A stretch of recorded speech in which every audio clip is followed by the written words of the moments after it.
saya telah mempelajari data-data angka-angka dan dalam kesempatan hari ini saya kira ada kesempatan yang baik di mana saya setelah saya mempelajari angka-angka, dapat laporan dari menteri-menteri saya, ternyata kondisi kita cukup aman. Ada tantangan, ada kesulitan, tapi kita mampu menghadapi dan mampu mengatasinya. Memang, saudara-saudara, ya boleh. Tepuk tangan untuk berita baik boleh. Memang, saudara-saudara, ada suatu fenomena yang kita rasakan bersama, ya kan, bahwa ada kelompok-kelompok di masyarakat, saudara-saudara kita juga, warga negara kita juga, keluarga besar NKRI juga, yang mempunyai suatu sikap yang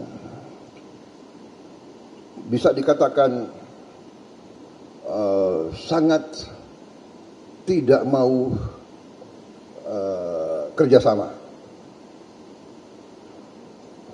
Kita hormati, kita tidak ada masalah. Saya katakan kalau di suatu tempat, ya kan, di suatu desa, rakyat desa melihat ada kebutuhan bangun jembatan, kemudian ada sebagian besar desa itu memutuskan untuk bangun jembatan, dan gotong royong bekerja untuk bangun jembatan.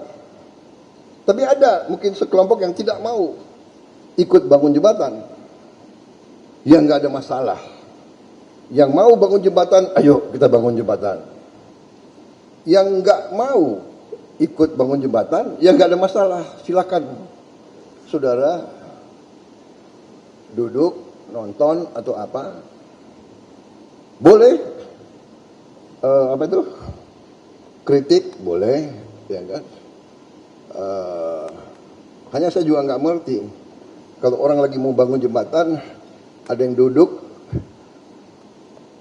dia tidak mau ikut bangun jembatan, tapi dia kritik, kamu goblok kamu, ya kan? Kayunya salah, jangan di situ, ya kan? Pakunya salah, harus di sini. Rantainya salah aja bang, ya kan? Tapi nggak jadi itu jembatan, benar nggak? Nah kita yang mau bangun jembatan, apa sikap kita? Apa kita grogi? Lihat, ya kan? Nggak apa. Goblok kamu bikin jembatan goblok. Ya, saya goblok tapi rakyat ini desa minta jembatan, saya bangun jembatan untuk rakyat kita. Jadi saudara-saudara, ini fenomena, tapi ini ada di banyak negara. Tapi ini nanti akan saya jelaskan. Fenomena ini memang bukan 1-2 tahun, sudah ratusan tahun. Bahwa waktu kita diganggu, dijajah bangsa asing, selalu ada saudara-saudara kita dari bangsa kita sendiri yang juga mempermudah bangsa asing itu menjajah kita, merampok kekayaan kita, membuat kita budak. Itu saudara kita juga. Jadi ini bukan fenomena baru.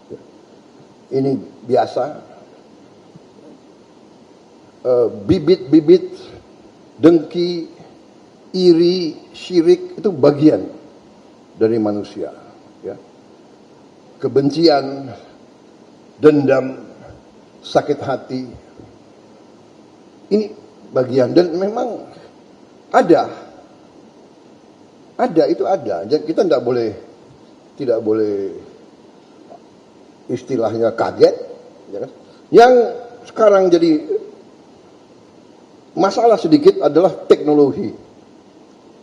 Bahwa dengan sekarang teknologi, ya, dengan teknologi AI, kecerdasan buatan, dengan teknologi informatika digital, satu orang dia bisa punya 1000 account. Dia bisa beli alat-alat tidak terlalu mahal, yang dari 1000 ini bisa diperbanyak lagi seolah-olah. Jadi saudara-saudara, yang agak repot, mungkin 100 orang, 200 orang, mungkin 1000 orang, mungkin 5000 orang bisa bikin heboh. Ini namanya the echo chamber. Ada dalam pelajaran intelligence, itu ada, ya kan? Bagaimana mau merusak sebuah negara lain. Dulu kirim pasukan, kirim bom, sekarang tidak perlu. Mungkin dengan permainan sosmed, dengan fitnah, hoax, ya kan? AI bisa membuat seorang bicara yang dia nggak bicara gitu loh. Saya sering itu, saya ini suara saya jelek, saya nggak bisa nyanyi. Ada di YouTube, Prabowo nyanyi, suaranya bagus banget. Saya ada kaget, boleh juga nih. Kalau menguntungkan boleh, tapi kalau nggak menguntungkan bagaimana? Ada lagi, saya pidato dalam bahasa Mandarin, ya kan? Ada lagi, saya pidato dalam bahasa Arab, luar biasa. Karena waktu itu kampanye, saya kira kalau di daerah-daerah tapal kuda ini mungkin menguntungkan. Jadi saya diam juga akhirnya. Kalau menguntungkan kita diam, ya kan? Enggak, ini saya mau sampaikan. Ini masalah bagi kita, ya. Kita waspada, ya, nanti kita terima koreksi. Ini mungkin menguntungkan. Jadi saya diam juga akhirnya. Kalau menguntungkan kita diam, ya kan? Enggak, ini saya mau sampaikan. Ini masalah bagi kita, ya. Kita waspada, ya, nanti kita terima koreksi-koreksi itu. Kalau kita difitnah, kalau kita dihujat, anggaplah itu sebagai apa? Sebagai peringatan supaya kita waspada, iya kan? Prabowo bodoh, wah saya harus waspada. Kalau saya bodoh, artinya saya harus kumpulin orang-orang pintar untuk bantu saya, kan begitu? Prabowo, saya yang terakhir itu Prabowo apa? Keras kepala. Kalau saya dibilang keras kepala, ya saya harus terima itu sebagai, ya kan? Saya coba pegang kepala saya, ini keras juga. Atau apa begitu ya? Saya harus. Kadang-kadang keras kepala dalam suatu pekerjaan dibutuhkan. Sekarang orang mengatakan, ya, rakyat Iran keras kepala,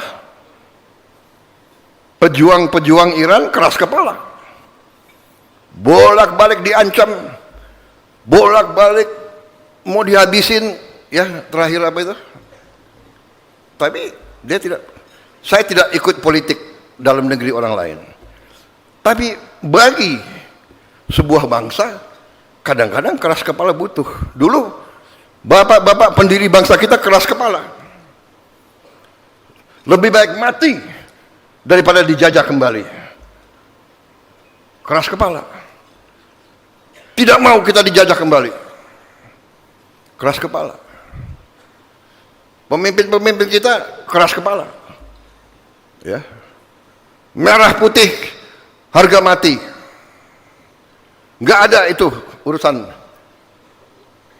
Jadi saudara-saudara, kita sikapi dengan ketenangan, kita sikapi dengan kearifan, ya.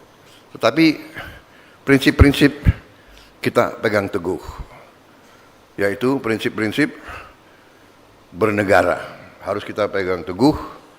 Tidak ada negara tanpa hukum. Tidak ada negara tanpa undang-undang dasar. Tanpa konstitusi, tanpa undang-undang dasar, tidak ada negara. Yang ada adalah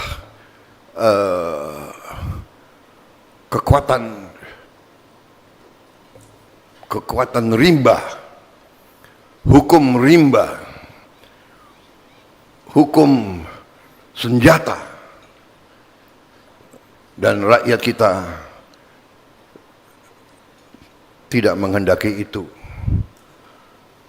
Semua unsur yang bertanggung jawab, yang arif, harus bekerja keras, harus berjuang untuk menegakkan hukum konstitusi, hukum berdasarkan kesepakatan, hukum berdasarkan konsensus. Konsensus itu adalah kesepakatan kita yang besar, kesepakatan kita yang cemerlang adalah 2 kali dalam sejarah, 1928 ya, Sumpah Pemuda, satu nusa, satu bangsa, satu bahasa, konsensus besar. Kita tidak mau dipecah-pecah di kotak-kotak. Yong Yafa, Yong Ambon, kita satu bangsa Indonesia. Ya. Satu nusa, satu bahasa Indonesia. Konsensus besar. Kita tidak memilih bahasa mayoritas. Kalau prinsip demokrasi di mana-mana dikatakan rule of the majority, bisa saja dulu bangsa Jawa atau suku Jawa yang paling banyak, oh saya mayoritas, kami ngotot, kami mau bahasa Jawa jadi bahasa kebangsaan. Pemimpin-pemimpin kita begitu arif. Bung Karno orang Jawa, tidak. Pemimpin Profesor Supomo orang Jawa, tidak. Ya, tokoh-tokoh kita dulu begitu besar pemikirannya. Kita pilih bahasa sebuah suku yang sangat kecil di Sumatera, ya, dari Riau, daerah situlah, bahasa Melayu jadi bahasa kebangsaan. Dan rakyat mayoritas menerima. Kita sekarang punya bahasa persatuan. Dari Sabang sampai Merauke, di mana-mana berbahasa Indonesia. Dan bahasa Indonesia pun sekarang sudah diterima di PBB. Kalau tidak salah tahun lalu, bahasa kita sudah resmi menjadi bahasa yang diakui PBB sebagai bahasa UNESCO.